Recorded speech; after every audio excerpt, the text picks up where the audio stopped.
परमपूज्य परमात्मा एक शेवक टिंकी टिंकीच्या वतीने बाबाच्या आदेशाप्रमाणे कळमना शाखेच्या सर्व सेवकाच्या सहकार्याने आजची ही पंधरवाडी चर्चा बैठक हरचंदजी वैद्य यांच्या निवासस्थानी सुरुवात आहे। आजच्या या बैठकीमध्ये स्वयंसृष्टीचे विधाता भगवान बाबा हनुमानजी उपस्थित आहे। अण्णा माझ्या प्रणाम।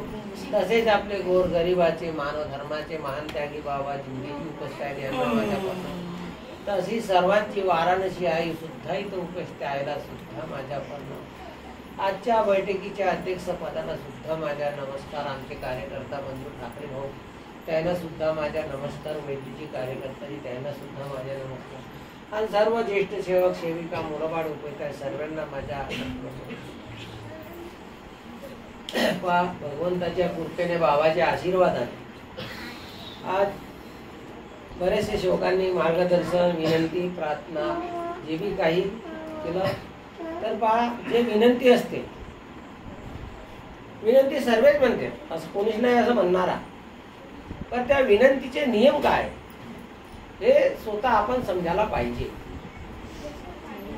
आणि संध्याकाळची प्रार्थना त्याचेच उच्चार जरी तुम्ही त्याच्या आपल्या दिमागात जरी ठेवलं तर त्याच्याकडे लक्ष दिलं तर ते भी तुम्हाला त्याच्यातच काही मिळतातच।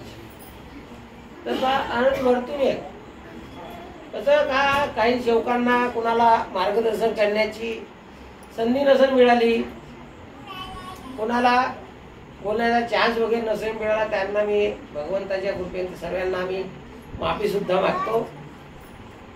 आणि आपण मी तर मागच एक वेळा तुम्हाला मार्गदर्शन केलं होतं एका बैठकीमध्ये ही पंधरवाडी चर्चा बैठक आहे तर बाबांना नेमलेली बैठक आहे ना आम्ही नेमली ना कोणा कार्यकर्त्यांनी नेमली ना मार्गदर्शन नेमली कोणी नाही। हे बाबाच्या शब्दाची बैठक आहे। कारण बाबांनी जेव्हा बैठकी सुरुवात केलेल्या होत्या तर बाबांचे शब्द होते का बाबाच्या टिंकीला जरी नाही आले तरी चालन पण पंधरवाड्या चर्चा बैठकीत तुम्ही जा आणि तिथं बाबा उपस्थित राहतात। हे बाबाचे शब्द आहे नाही तुम्हाला का माझे आहे का कार्यकर्त्याचे आहे इतर अजून कोणा सेवकाचे आहेत हे कोणाचेच नाही आहे। तर या बैठकीमध्ये जेव्हा आपण सेवक येतो कुणाला चान्स नाही मिळाला तर भरपूरशा सेवकाला चान्स नाही मिळाला तर त्यांना माफी कशी मागायची होती। त्यांनी जसं आताच म्हटलं मी का परमपूज्य परमात्मा आहे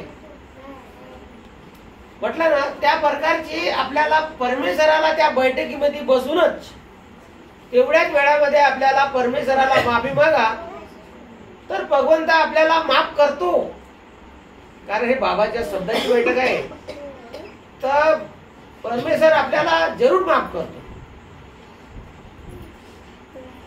तर आता दारूवाल्याच्या गोष्टी ऐकल्या काही आपण आता मुलमुलीबाईंनी सांगितलं का नितीनबाई का निकिताबाई का नाव आहे तिचं त्या मुलीनं पण सांगितलं दारूवाल्याच्या घरी खाल्ल्यानं का होते तर पहा भगवंत वेळोवेळी रोखते। आता खूप खूप आहे तिरस्कार आहे दारूचा आपल्याला आहे का रे मग त्याच्यावर आपल्याला काय दुर्नच चालायचं आहे आणि दुर्नच राहायचं आहे। त्यांच्या घरी अगर आपण का म्हणतो का आपले रिश्तेदार आहेत त्यांच्या घरी जेवण करून घेतो माझ्यावर बितलेल्या गोष्टी आहेत पण मी सांगत नाही तुम्हाला सांगतो पण मी स्वतःची सोडवणी कशी करायची आहे का करायची आहे हे मला माहित आहे त्या बाबाच्या कृपेनं म्हणून मी सोडवणूक तेव्हा करून टाकतो।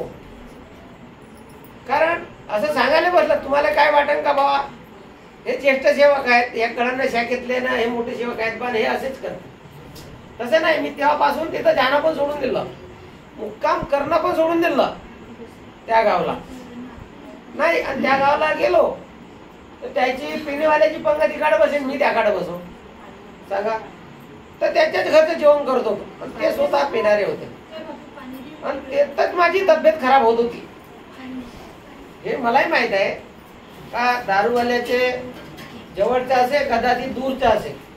आता त्या मुलींबाईनं सांगितलं का काही लोकांनी वडिलाचं सुद्धा त्याला हकलून दिलं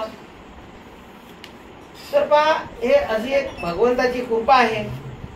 आणि सेवकांना हे पंधरवाडी चर्चा बैठक आहे जास्तीत जास्त सेवकांनी आपल्या टायमाच्या अनुसार थोडासा टायमाला हे द्या तुम्ही कारण आपण 7:30चा टाइम आहे आणि 9:30चा आपल्याला समाप्तीचा टाइम आहे, तर आपण वेळेच्या अनुसार आपल्याला यायला पाहिजे.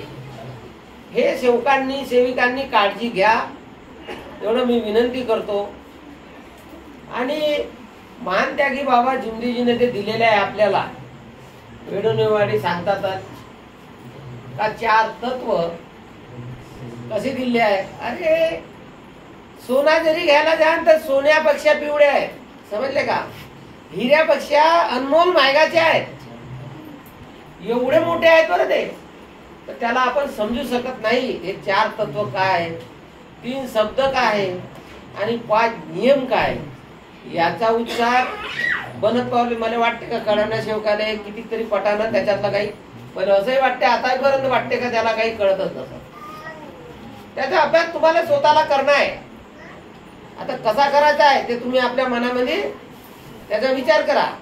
स्वतः जरी फसलो आपण कोण जातो कार्यकर्त्याकडे जातो का बा माझ्या हाताने असं असं झालं आहे ना, मग मला कसं होईल. अरे स्वतःची सोडवणूक स्वतः करण्यासाठी तेवढं आपल्याला स्वावलंबी बना लागेल. हर सेवकांना सेविकांना मुलांना बाळांना सर्वांना स्वावलंबीच बना लागेल.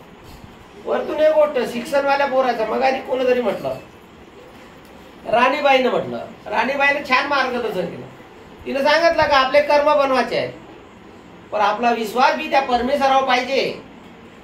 आपला विश्वास पूर्णपणे त्या भगवंतावर ठेवा आणि आपले कर्म बनवा आणि अभ्यास करण्याची परमेश्वराला सबुद्धी मागा. तो सेवकाचा पोरगा कधीच माग राहणार नाही. चाहे माय मुलगा असे का इतर सेवकाचा असे का मुलगी असे का मुलगा असे, तो कधीच माग राहणार नाही. पण त्याला आपले कर्म बनवा लागेल. नाही कर्म कसेही बनवा ना अभ्यास करा तर काही अर्थ नाही. विश्वास भगवंतावर ठेवा नाही आणि किती काही अभ्यास कराल तरी काही होणार नाही. त्याच्यासाठी आपल्याला कर्म बनवा लागल, भगवंतावर विश्वास ठेवा लागल, अभ्यास करण्याची भगवंताला सबुद्धीच मागा लागल. तेव्हाच आपण आपले समोरचे पायऱ्या चढू शकतो, कदाचित नाही चढू शकणार. आता अजून आपला बोंद्रे भाऊनं मार्गदर्शन केलं, ज्ञानावरून मार्गदर्शन केलं, बरोबर आहे का नाही? तर पहा, एक चित्त एक लक्ष एक भगवान. त्यांनी सांगितलं का मनात भावना कल्पना बाधा येऊ नको द्या. हर ठाकरे भाऊजी बी आमचे भाऊ म्हणतातच, वैद्यजी बी कधी कधी म्हणतातच, ज्यांना त्याचा अनुभव आहे तेही म्हणते, रागोर्तीजी म्हणते, ते रागोर्ती ताई म्हणते. हे जे पुराणे सेवक आहे ह्या गोष्टीवर तुम्हाला गौर करून लक्ष द्यायचं आहे. काय एक चित्त एक लक्ष एक भगवान, मनात भावना कल्पना बाधा येऊ नको द्या. एका उंगलीकडे आपला ध्यान द्या. तर ध्यानामध्ये बी सुद्धा भरपूर काही आहे. तर ध्यानामध्ये ज्ञान आणि ज्ञान सुद्धा हे लपलेलं आहे. आता ज्ञानामध्ये काय, ज्ञान परसर मरसर योगी. आता परसरचा अर्थ सर्वेलेच माहित आहे का रे? ह्या सोन्याला लोखंड प्रसर झाला ते सर्वांना माहित आहे, त्याचं सोनं बनते. ज्ञानाला ज्ञान प्राप्त झाला, तो ज्ञान त्यांच्यापाशी समोर वाढते म्हणून तो ज्ञान प्राप्त होते, बरोबर आहे. अरे परसर त्याचं माहित आहे, पण मरसर हे समजून जा. त्यालाही कुणाला सांगितलं थोडे शांत राहते, 15 दिवसाचा वेळ त्याला मिळून जाईल ना, सामोर त्याला जाईल मग सामोर मी सांगून पण देईल. भगवंताच्या कृपेने सर्वांना मालूम व्हायलाच पाहिजे, आहे का नाही. तर ज्ञान परसर याचा थोडासा शोधून पाहायचा, विचार करून मनातून याचा असं का असायला पाहिजे हे शोधायला पाहिजे. तर त्या भगवंताच्या कृपेनं ज्ञान परसर मरसर त्याला आपल्याला योगी बनायचे आहे. योगी कशाहून बनते, योगी आपण कशाहून बनतो याचा सुद्धा आपल्याला